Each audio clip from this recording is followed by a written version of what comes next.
সংসদ নির্বাচনে প্রার্থীদের প্রতীক বরাদ্দের আরও খবর জানাতে ঢাকা ও টাঙ্গাইল থেকে যোগ দিচ্ছেন সহকর্মীরা।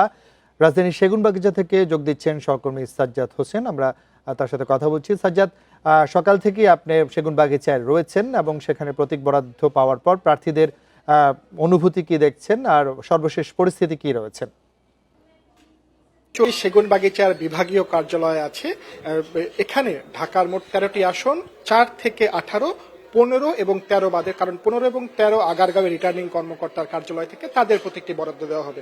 রেইনবো অলরাউন্ডার এক্সটেরিয়র পে বাড়ির বাহিরের দেয়ালের সুরক্ষা নিয়ে থাকুন নিশ্চিন্ত, সাথে পাচ্ছেন 10 বছরের ওয়ারেন্টি। যে বিষয়টি বলছিলাম যে 13টি আসন, এবং এই 13টি আসনে কিন্তু অনেক হেভিওয়েট প্রার্থীরা আছেন যারা ত্রয়োদশ জাতীয় সংসদ নির্বাচনে অংশগ্রহণ করছেন। তারা কিন্তু সকাল থেকে এখানে অনেকেই এসেছেন এবং অনেকেই তাদের প্রতিনিধি পাঠিয়েছেন। আমি যদি বলি, কিছুক্ষণ আগে ঢাকা 9 আসন থেকে তার প্রত্যেকটি নিলেন স্বতন্ত্র প্রার্থী তাসনিম জারা, এবং ঢাকা 8 আসন থেকে গণ অধিকার পরিষদের যিনি আছেন মেঘনা আলম, তিনি তার ট্রাক মার্কার প্রতীকটি নিয়েছেন, এবং নাসিরুদ্দিন পাটোয়ারি জাতীয় নাগরিক পার্টির পক্ষ থেকে তাদের যে প্রতীক শাপলাকলি এটি নিয়েছেন, এবং মির্জা আব্বাস তিনি ঢাকা থেকে ধানের শীষ এবং তার প্রতিনিধিরা এখানে এসে তার পক্ষ হয়ে ধানের শীষের প্রতীকটি নিয়েছেন, এবং লাগাতার এরকম করে সকাল থেকে প্রতিনিধিরা আসছেন এবং তাদের প্রতীক দলের প্রতীক নিচ্ছেন, বা স্বতন্ত্র প্রার্থী যারা আছেন তারা তাদের প্রতীকটি নিয়েছেন।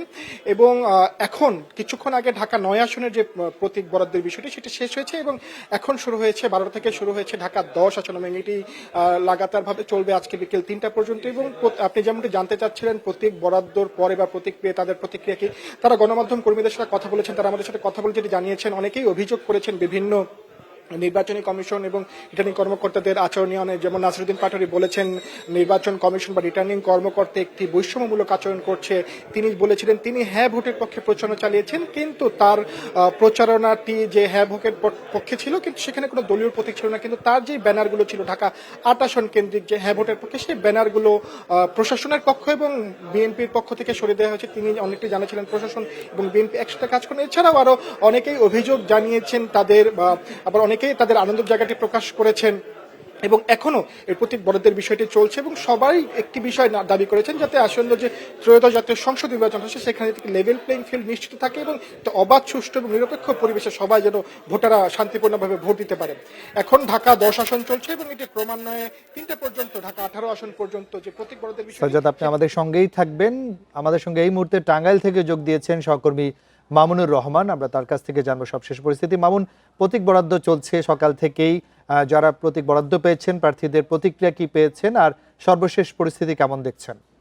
এখন পর্যন্ত প্রতীক বরাদ্দ দেওয়া হয়নি, তবে প্রতীক বরাদ্দ শুরু হয়েছে। সকাল 10:30 নাগাদ এটা শুরু হওয়ার কথা থাকলেও জেলা প্রশাসন কার্যালয়ে যিনি জেলা রিটার্নিং কর্মকর্তা ও জেলা প্রশাসক টাঙ্গাইলে তার হল রুমে প্রতিদ্বন্দ্বী যেসব প্রার্থী রয়েছে 8টি আসনে তাদের অধিকাংশ প্রার্থী এবং তাদের মনোনীত সদস্য সেখানে উপস্থিত হয়েছে। এরপর রিটার্নিং কর্মকর্তা, জেলার নির্বাচন কর্মকর্তা এবং আইন শৃঙ্খলা রক্ষাকারী বাহিনীর বেশ কিছু সদস্য সহ প্রতিদ্বন্দ্বী প্রার্থীদের আচরণবিধি নিয়ে একটি আলোচনা হয়েছে, যে আলোচনাটি 12:15 নাগাদ শেষ হয়েছে, এবং 12টা থেকে এই প্রার্থীদের মাঝে প্রতীক বরাদ্দ শুরু হয়েছে। এখন আমি আছি ঠিক বাইরে, অর্থাৎ যে হলরুমটাতে প্রতীক বরাদ্দ দেওয়া হচ্ছে সেইখানটাতে। তো সেখানে আমরা যতটুকু জানতে পেরেছি যে 2 মিনিট আগে প্রতিদ্বন্দ্বী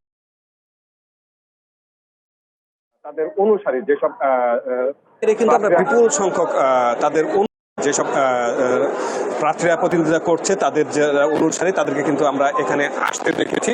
আর যারা প্রতিদ্বন্দ্বী প্রার্থী রয়েছে তারা সেই হল রুমে রয়েছে, এবং তারা তাদের দলীয় যে প্রতীক রয়েছে সেটা তো নির্দিষ্ট, আর যারা স্বতন্ত্র পদে নির্বাচন করছেন তারা তাদের পছন্দ মতো প্রতীক তারা নিচ্ছেন। এর সাথে যোগ করি, টাঙ্গাইলে যাচাই বাছাই শেষে 56টি মনোনয়ন বৈধ হয়েছিল, সেখান থেকে গতকালকে সর্বশেষ 9 জন প্রার্থী তাদের প্রত্যাহার করলে এখন 47 জন প্রার্থী প্রতিনিধিত্ব করছে, এবং এই 47 জন প্রার্থীর মাঝে প্রতীক বরাদ্দটা শুরু হয়েছে।